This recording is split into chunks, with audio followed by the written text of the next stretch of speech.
अज़ीज़ान गिरामी वक़ार, आज से हमारी ज़िंदगी की हर घड़ी यादगार होने वाली है। माह रबीउन नूर शरीफ की आमद है और इत्तेफाक ये कि हमारी ज़िंदगी में ऐसा अजीम और ऐसा हसीन मौका आ रहा है कि हम इस साल मुस्तफ़ा जान रहमत सल्लल्लाहु ताला अलैहि वसल्लम का 1500 साला जश्न विलादत मनाने जा रहे हैं। सब तैयार है ना इस चीज़ के लिए? निसार तेरी चहल पहल पर हज़ारों ईदें रबीउल अव्वल, सिवाय इबलीस के जहां में सभी तो खुशियां मना रहे हैं। आज मैं आपके सामने इस मीलाद मुबारका के मौसम में पहला खिताब करने के लिए हाजिर आया हूँ और अल्लाह तबारक व तआला इसकी बरकत मुझे और आप सबको अता फरमाए। एक बात तो है कि सुन्नियों की किस्मत में अल्लाह ताला ने यह दिया है कि उसके महबूब का जिक्र वो बड़े धूमधाम से मनाते हैं। और क्यों ना हो, ऐरा गैरा नत्तू खेरा हुजूर की तारीफ थोड़ी ना कर सकता है। जिसे अल्लाह तबारक व तआला चुन ले अपने नबी की तारीफ के लिए, वही तारीफ कर भी सकता है। और हुजूर पाक सल्लल्लाहु ताला अलैहि वसल्लम के दरबार की तारीफ करने के लिए एक बात याद रखो, हमेशा इस बात का लिहाज होना चाहिए। गुस्ताखियाँ भी बहुत सारी होती हैं, लेकिन एक चीज़ याद रखो, हुजूर पाक सल्लल्लाहु ताला अलैहि वसल्लम के दरबार की तारीफ करने के लिए उसके माँ बाप का सही होना भी ज़रूरी होता है। हलाली आदमी हुजूर की तारीफ करेगा, हरामी नहीं करेगा। और आप सबको अल्लाह तबारक व तआला ने यह इज़्ज़त बख्शी है कि आप हुजूर की मीलाद का बड़ी बेकरारी के साथ इंतज़ार कर रहे हैं। तो हुजूर के मीलाद की खुशी तो अपनी जगह पर, लेकिन आपके नसब के सही होने की भी एक अलामत मिल जाती। आप सही नसब के हैं, इसलिए हुजूर पाक सल्लल्लाहु अलैहि वसल्लम के दरबार की तारीफ भी कर रहे हैं। अजीब इत्तेफाक है, आप देखते नहीं हैं, लाइट यहां लगती है, जलन कहीं और होती है। क्या कनेक्शन है? उजाले किसी और जगह होते हैं, तकलीफें किसी और जगह पर होती हैं। इस चीज़ का आप बिल्कुल ख्याल ना करें। मेरे आका सल्लल्लाहु ताला अलैहि वसल्लम की मीलाद के मुतालिक बहुत सारे लोग ये पूछते हैं, मक्का में जब हुजूर पैदा हुए थे तो क्या मक्का वालों ने हुजूर की मीलाद मनाई थी? नहीं मनाई थी, तो फिर तुम क्यों मनाते हो? जवाब में हम ये अर्ज़ करते हैं, मक्का में उस वक्त सिर्फ काफिर ही थे, काफिरों के हक में नहीं है ये मीलाद मनाना। हाँ, हुजूर पाक सल्लल्लाहु अलैहि वसल्लम जब मदीने तशरीफ ले गए थे हिजरत करके, तो फिर देखो मदीने वालों ने कैसा शानदार इस्तकबाल किया था।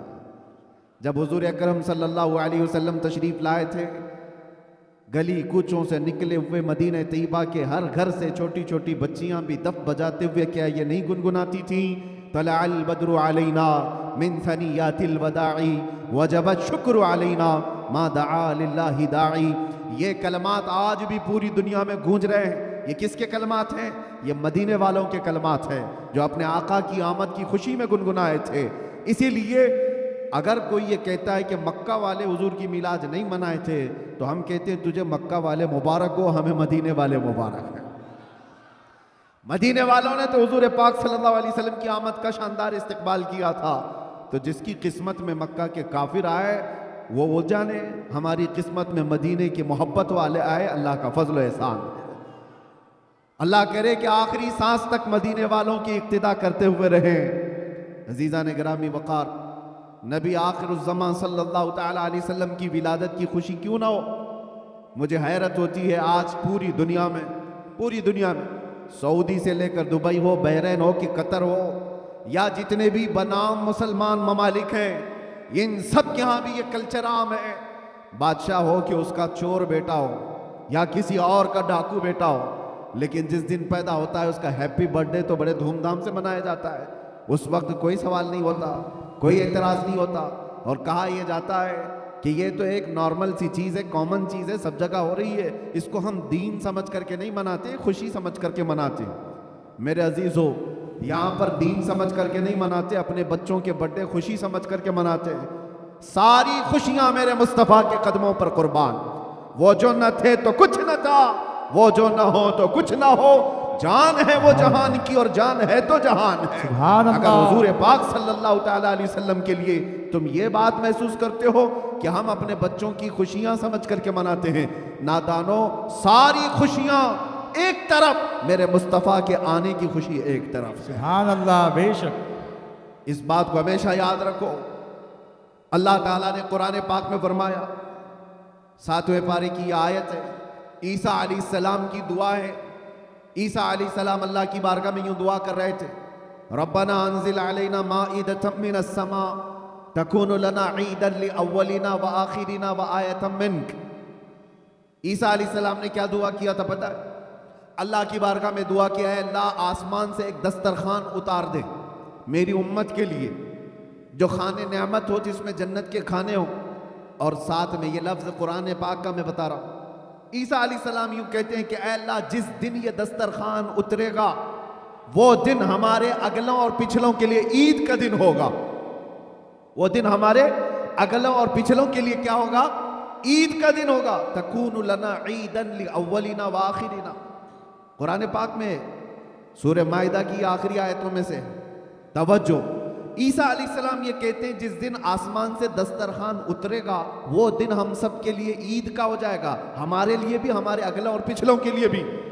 तो आप अंदाजा करो, दस्तरखान जिस दिन उतर जाए वो ईद का दिन हो सकता है, तो जिसके सदक़े में पूरी कायनात को दस्तरखान मिलता है, वो जिस दिन आए वो ईद का दिन क्यों नहीं हो सकता? सुभान अल्लाह, सुभान अल्लाह। वो दिन क्यों नहीं हो सकता? इसीलिए हम आला हजरत क्या कहते हैं, वो जो न थे तो कुछ न था। यहां बांद्रा वाले बहुत शांत है क्या? ताकत और कुव्वत के साथ, बेदारी के साथ हैं कि नहीं आप लोग? वो जो न थे तो कुछ न था, और वो जो न हो तो कुछ न हो। याद रखो मेरे अजीजों, हुजूर पाक सल्लल्लाहु ताला अलैहि वसल्लम के सदक़े में ये सारी चीज़ें। अच्छा, एक बहुत अहम चीज़ मैं आपको बता जाऊँ, ये इस रबीउल अव्वल शरीफ के इब्तिदा की पहला खिताब है, मैं आपके सामने कर रहा हूँ। लोग कहते हैं, ये भी कहते हैं, चलो मान लिया हुजूर तशरीफ लाए थे, खुशी उस वक्त की थी, लेकिन अब तो 1400 साल गुजर गए, अभी तक क्यों मनाते हो?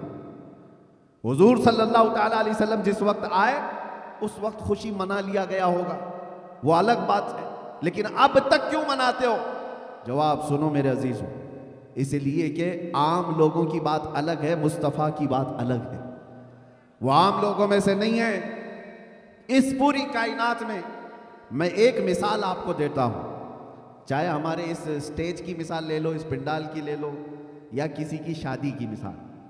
किसी के यहाँ शादी हो रही है, आपके भाई की, बहन की, किसी की भी, हॉल बुक किया आपने, पूरा सजाया, लाइट लगाया और बहुत कुछ आपने सजावट के साथ, कुर्सी रखी, मिंबर सजाया, दावत दिया, बारातियों को बुलाया, और उसके बाद हुआ क्या? शाम तक ये महफिल चलती है। या मुंबई में रात की शादियां होती, जब महफिल ख़त्म हो जाए तो सारी चीज़ें उठा ली जाती हैं, यानी जो जो सजाया गया था वो सब उठा दिया जाता है, कुर्सियां भी हट जाती हैं, बाराती भी चले जाते हैं, कुमकुमे लगे थे, लाइटिंग लगी थी, झूमर लगे थे, वो सब निकाल दिए जाते हैं। पूछो हॉल वाले से, क्यों? मियाँ वो दूल्हे के लिए सजाया गया था, शादी उसकी थी, दूल्हा आया और दूल्हे के आने से पहले बाराती भी आए, लेकिन महफिल जब ख़त्म हो गई, निकाह हो गया, दूल्हा जब चला गया तो लाइटिंग भी उठा ली गई, कुर्सियां भी हटा दी गई, सजावट भी निकाल दी गई, और हाल बेहाल हो जाता है, ख़त्म हो गया। ये एक मिसाल दे रहा हूं, दुनिया में एक दस्तूर है या नहीं, जिसके यहाँ भी शादी ब्याह वगैरह कुछ हो, जिसके लिए सजाया जाता है, जब तक वो बैठा है तब तक की सजावट है, और दूल्हा जब चला जाए तो सजावट नहीं रहती, निकाल दी जाती है। एक दिन ज्यादा से ज्यादा दूसरे दिन हो सकता है, पिंडाल भी हटा दिए जाते हैं। ये मिसाल जहन में रखो और फिर इस कायनात को देखो, ये कायनात किसके लिए सजाई गई है? ये जमीन का बिछोना किसके लिए था? यह आसमान किसके लिए ताना गया था? इसमें झिलमिलाते हुए सितारे और चांद सूरज किसके लिए बनाए गए थे? खुद हदीस पाक में है, अल्लाह के नबी फरमाते हैं, ये रब ताला का फरमान है, लौला का लमा खलक़तु दुनिया वल अफलाक वल अर्दी, ऐ रसूल अगर आपको पैदा करना ना होता तो ना मैं जमीन बनाता, ना आसमान बनाता, ना इस कायनात को बनाता। पता ये चला कि जो कुछ भी बना है वो मुस्तफ़ा के लिए बना है। वो जो न थे तो और वो जो ना हो तो जमीन का बिछोना मेरे मुस्तफ़ा के लिए बिछाया गया, आसमान की ये नीलगूं चादर मुस्तफ़ा के लिए तानी गई, इसमें सजावट, चांद सूरज तारे ये सब सजाए गए। और फिर 1,24,000 कमो बेश अंबिया बराती बन करके तशरीफ लाए। हर आने वाला नबी मुस्तफ़ा के आने के कसीदे पढ़ता था, बाद आने वाले आखिरी नबी की बशारतें देता था। अब सुनो मेरे अजीजों, ये दरख्तों की सजावट, ये समंदरों की लहरें, ये नदियों की बहारें और जो कुछ भी दुनिया में सजावट है, पता तो ये चला ये मुस्तफ़ा के लिए है, ये हुजूर के लिए सजाया गया। अंबिया की ये बारात आई 1,24,000 कमो बेश, वो आखिरी नबी के आने की बशारत सुनाने के लिए आते रहे। बात तो सही है, सब कुछ बना मुस्तफ़ा के लिए। अब वो कायनात का दूल्हा आमिना की गोद में 12 रबीउल अव्वल को तशरीफ लाता है। वो कायनात का आका व मौला मक्का में 53 साल गुजारा, मदीना तैयबा में 10 साल गुजारा। अब जैसे कि मैंने दस्तूर के एतबार से मिसाल देकर के दुनिया में बताया था, 63 साल की उम्र होने के बाद रसूल पाक सल्लल्लाहु तआला अलैहि वसल्लम इस दारे पानी से रुखसत हो जाते हैं, चले गए, हमारी आंखों से पोशीदा हुए। अब दुनिया का यही तो सवाल है, लोगों का यही तो सवाल है कि जब नबी पाक तशरीफ लाए थे उस वक्त मीलाद की खुशी मना ली गई, हो गया, अभी तक क्यों मनाते हो? 1400 साल गुजर गए, अभी तक क्यों मनाते हो? उनके जवाब के लिए मैंने इतनी सारी तमहीद बांधी है। उनको ये कहता हूं, ये दुनिया की मिसाल अलग है। जब दूल्हा उठ करके चला जाता है तो सजावट भी खत्म होती है। हमने देखा जमीन अभी भी बाकी है, आसमान अभी भी बाकी है, चांद सूरज की रोशनियां अभी भी झिलमिला रही हैं। न दरख्त कम हुए, न समंदरों की लहरें कम हुई, न दरियाओं की तुग़यानियां। इस कायनात की रंग और रोशन और जो भी चमक है उसी तरह बरकरार है। पता क्या चला? चांद से पूछो, सितारों से पूछो, सूरज से पूछो, जमीन और आसमान के इस पूरे ताने बाने को पूछो, अभी तक तुम क्यों बाकी हो? दूल्हा तो चला गया, दूल्हे के लिए जो चीज सजाई जाती है, जब दूल्हा जाता है तो सजावट भी चली जाती है। इनसे पूछो अभी तक तुम क्यों बाकी हो? जमीन भी तुम्हें थप्पड़ मार कर कहेगी, आसमान भी पुकार कर कहेगा, नादान तू क्या समझता है? उस रसूल पाक को चले गए, नहीं गए, तू जिंदा है वल्लाह, तू जिंदा है वल्लाह, मेरी चश्मे आलम से छुप जाने वाला। सुभान अल्लाह, सुभान अल्लाह। नारे तकबीर, नारे रिसालत, सरकार की आमद, सरकार की आमद। ये कायनात की सारी रोशनियां ये बताती हैं, सूरज बाकी है, चांद बाकी है, सितारे बाकी हैं। बाकी दिखते हैं कि नहीं दिखते? जिनको नहीं दिखते उनसे हमारा कलाम भी नहीं। जिनको दिख रही ये सारी चीजें, उनसे मैं कह रहा हूं, ये सारी चीजें चमक चमक चमक करके तुम्हें बता रही हैं, दूल्हा सिर्फ छुपा है, गया नहीं। बेशक, सुभान अल्लाह। कायनात का आका पर्दा अपने चेहरे पर डाल दिया, या फिर ये तकाज़ा बशरियत है वादा इलाही के मुताबिक। लेकिन मेरे अजीजों, इसीलिए आला हजरत ने क्या कहा? मेरी चश्मे आलम से छुप जाने वाले, चश्मे आलम से छुपा है। इसका मतलब ये नहीं है जैसे दुनिया का दूल्हा उठ करके चला गया तो सजावट भी चली जाएगी। ये कायनात का आका और मौला आज भी मदीना तैयबा से वो सल्तनत चला रहा है जिसको कहते हैं। मेरे अजीजों, आज तक हमारे दिलों पर, हमारी रूहों पर कोई दूसरा राज नहीं कर सका। वो कोई और होंगे जो किसी के आगे पीछे घूमते होंगे, लेकिन सच बताऊं, करोड़ों मुसलमानों पर आज भी जिसकी हुक्मरानी है उसको कहा जाता है, आई नई हुकूमत सिक्का नया चलेगा, आई नई हुकूमत सिक्का नया चलेगा। आलम में रंग बदला सुबह शबे विलादत। सुभान अल्लाह। हुजूर की विलादत की सुबह से जो हुक्मरानी तब्दील हुई है वो क़यामत तक नहीं बदल सकती। हाँ, इलेक्शन सिलेक्शन ये सब चलते रहेंगे, रूहों पर और दिलों पर जिसकी हुक्मरानी है वो ताजदार मदीना सल्लल्लाहु अलैहि वसल्लम की है, आकाए कौनैन की है। इसीलिए मेरे मुर्शिद गिरामी हुजूर सैयदी ताजुश शरिया रहमतुल्लाह ताला ने फरमाते हैं, जहां बानी अता कर दे भरी जन्नत हिबा कर दे। नबी मुख्तार कुल है, जिसे जो चाहे नबी मुख्तार कुल हैं, जिसे जो चाहे अता कर दे। हाँ, एक शेर आपकी इस नात का है, नबी मुख्तार कुल हैं, जिसे जो चाहे अता कर दे। इसी तरह वो कहते हैं जमीन को आसमां कर दे, सुरैया को सरा कर दे। ये कौन कर सकता है? जिसको अल्लाह ने वो हुक्मरानी अता की हो, वो बादशाही अता की हो। हमारा बादशाह वो ताजदार मदीना सल्लल्लाहु अलैहि वसल्लम की ही जात से हमारे, इसीलिए आला हज़रत ने हुजूर सल्लल्लाहु ताला अलैहि वसल्लम के जो लक़ब हैं, उन अलक़ाब में एक लक़ब ये भी जिक्र किया है, मालिकु रिक़ाबिल उम्म, उम्मत के सारे इंसानों की गर्दनों का तन्हा मालिक, हम सब की गर्दनों का मालिक। और ये मसलक और ये मजहब किसने हमें सिखाया है? वो सहाबा ने सिखाया। सब कुछ लुटाया हुजूर के दरबार में और ये कहा जान दी हुई उसी की थी, हक तो ये है कि हक अदा ना हो। हम सब की गर्दनों का मालिक वो ताजदार मदीना सल्लल्लाहु ताला अलैहि वसल्लम की जात। और कुरान भी कहता है अन्नबिय्यु औला बिल मुमिनीन मिन अनफुसिहिम, मोमिनों से उनकी जान से ज्यादा हकदार अल्लाह के नबी है। हमारी जान से ज्यादा हकदार कौन है? अल्लाह के नबी की जात है। तो जिसकी हमारे लिए इतनी ज्यादा इंपॉर्टेंसी आप समझ रहे हो, इतनी ज्यादा अहमियत हो, मियाँ उसकी मीलाद हम साल में एक बार थोड़ी ना हर घंटे मनाएं तो भी कम। कुछ लोग ये मुझसे सवाल भी कर रहे थे, मीलाद शरीफ 12 रबीउल अव्वल शरीफ को हर साल जिस तरह मनाया जाता है, इस साल भी मनाएं या नहीं मनाएं? मेरे अजीजों, इस साल क्या, हमारा मसलक तो ये कहता है हश्र तक डालेंगे हम। सुभान अल्लाह। इस साल की बात कर रहे हो, हश्र तक डालेंगे हम, पैदाइश मौला की धूम। अच्छा, ये सवाल किस लिए किया? उनको टेंशन था कि कहीं खलत मलत ना हो जाए, इधर उधर झगड़े फसादात की नौबत ना आ जाए, काला गोरा मिल ना जाए, सफेद और काले के इख्तिलात से मामलात खराब ना हो जाएं, क्योंकि मुंबई के हालात आप देख रहे हैं। इसलिए शायद किसी ने सवाल किया इस साल मनाना है कि नहीं मनाना है। अरे मियाँ, तुम हालात के मोमिन हो या अल्लाह पर ईमान लाए हो? हालात के मोमिन हो। हालात इस तरह हर साल आते रहेंगे, हर महीने आते रहेंगे। हम तो वो मोमिन हैं जो बचपन से ये सलाम पढ़ते आ रहे हैं, मेरा लाशा भी कहेगा मैं वो सुन्नी हूं जमीले कादरी, मरने के बाद मेरा लाशा भी कहेगा। जब हम अपनी मस्जिदों से कहते लाशा भी कहेगा, अभी तो जिंदा है, अभी तो जिंदा है।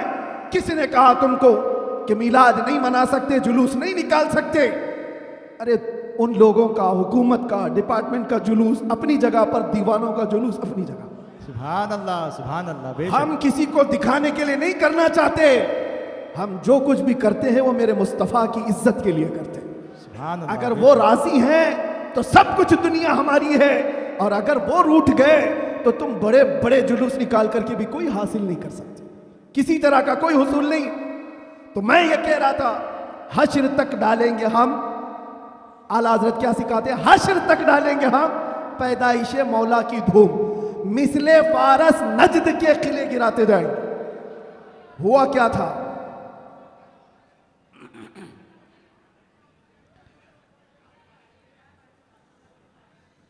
कोई बात नहीं, मुझे पता है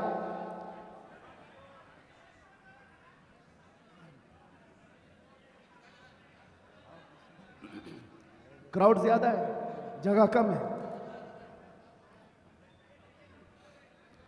तवज्जो, आप तवज्जो रख रहे? जो लोग खड़े हैं वो खड़े रहने दें, जो बैठे हैं वो बैठे रहने दें। इतना अपने जहन में, अपने तस्वुर में सजा करके चलें कि मुस्तफ़ा करीम सल्लल्लाहु ताला अलैहि वसल्लम जिसे जहां चाहे वहां बिठाएंगे और जिसे जहां चाहे वहां खड़ा करेंगे। लब्बैक या रसूल अल्लाह, लब्बैक या रसूल अल्लाह, लब्बैक या रसूल अल्लाह, लब्बैक या रसूल अल्लाह। हुआ क्या था? जिस दिन हुजूर पाक की विलादत हुई थी, उस दिन बहुत सारे हालात पूरी दुनिया के बदले हुए थे। एक मुल्क शाम की नदी है वो सूख गई, और एक सूखी हुई उसमें पानी जारी हो गया बरसों से। और ईरान का आतिश कदा जो 1000 साल से आग जल रही थी, जिसकी पूजा की जाती थी, अचानक वो आग बुझ गई ये सब जो अजीब व गरीब जो मामलात हुए थे, उन अजीब व गरीब मामलात में एक और काम मैं आपको बता रहा हूं, बस आपकी हमामी रही तो मैं गुफ्तगू खत्म कर देता हूं। एक बहुत अजीब व गरीब काम जो हुआ था, 12 रबीउल अव्वल की सुबह है और मदाइन में, इराक का एक शहर है, उस वक्त का जो बादशाह था किसरा, उसका बहुत बड़ा महल था, बहुत बड़ा, इतना बड़ा महल कि उसकी हिफाजत के लिए 1 लाख फौजी खड़े रहते थे। 1 लाख फौजी उस किले की हिफाजत के लिए खड़े रहते। तो आप अंदाजा करो कितना बड़ा होगा। और उनका चैलेंज ये था, इस किले को कोई गिरा नहीं सकता, कुछ हो नहीं सकता। लेकिन 12 रबीउल अव्वल को अचानक उस किले के अंदर जलजला आया, और ऐसा जलजला कि वो दीवार शक हो गई, फट गई। आज भी वो किला इराक में मौजूद है, और फटी हुई दीवार के साथ उस दीवार के अंदर से एक आदमी गुजर भी सकता है। अब आप सोचो, 2000 साल पुराना किला आज भी है, तो उस वक्त कितना मजबूत रहा होगा। और जब हुजूर की विलादत का दिन था, वो दीवार फट गई, जलजला आ गया, बादशाह परेशान हुआ, सारे नुजूमियों को बुलाया गया, काहिनों को बुलाया गया, ज्योतिषों को बुलाया गया, पूछा गया कि ये हुआ क्या, हमारा किला इस तरह से टूट नहीं सकता, कभी इसमें दरार आ नहीं सकती थी, ये हुआ कैसे, इतना बड़ा मामला। ज्योतिषों ने, काहिनों ने अपने इल्म के मुताबिक देख करके कहा, यह मामला जमीन के हिलने का या सिर्फ जलजले का नहीं है, हमारा इल्म बता रहा है आज पूरी कायनात में एक कोई ऐसा मामला हुआ है जिसकी वजह से इतना बड़ा हादसा हुआ। बादशाह ने पूछा, वो मामला क्या हुआ है? नुजूमियों ने कहा, अरब में एक बच्चा पैदा हुआ है जिसकी वजह से तुम्हारी सल्तनत भी हमेशा के लिए खत्म होने वाली है। सुभान अल्लाह, सुभान अल्लाह। एक बच्चा अरब में पैदा हुआ है, एक बच्चा जिसकी वजह से सल्तनत किसरा भी खत्म हो जाएगी।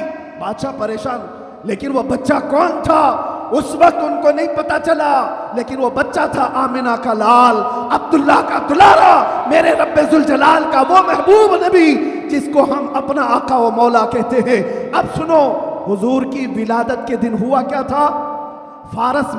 फारस में किले के अंदर जलजला आया। तवज्जो, मैं एक शेर समझाने जा रहा हूं आला हजरत को।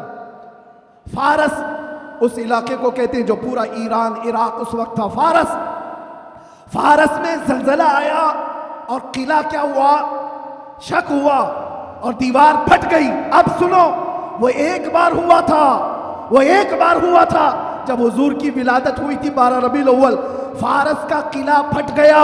अब आला हजरत कहते हैं, एक बार किले के अंदर दीवार में दरार आई थी हुजूर की विलादत की खबर सुन करके, लेकिन अब सुन्नियों का हाल ये है, हश्र तक डालेंगे हम पैदाइशे मौला की धूम, हश्र तक, हर साल नहीं, हर महीना नहीं, हर दिन। और जब जब तुम नबी पाक की विलादत का जिक्र करोगे तो होगा क्या? आला हज़रत कहते हैं, मिसले फारस, यानी फारस की तरह। अब फारस का किला नहीं हिलेगा, नजद के किले गिराते जाएंगे। सुभान अल्लाह, सुभान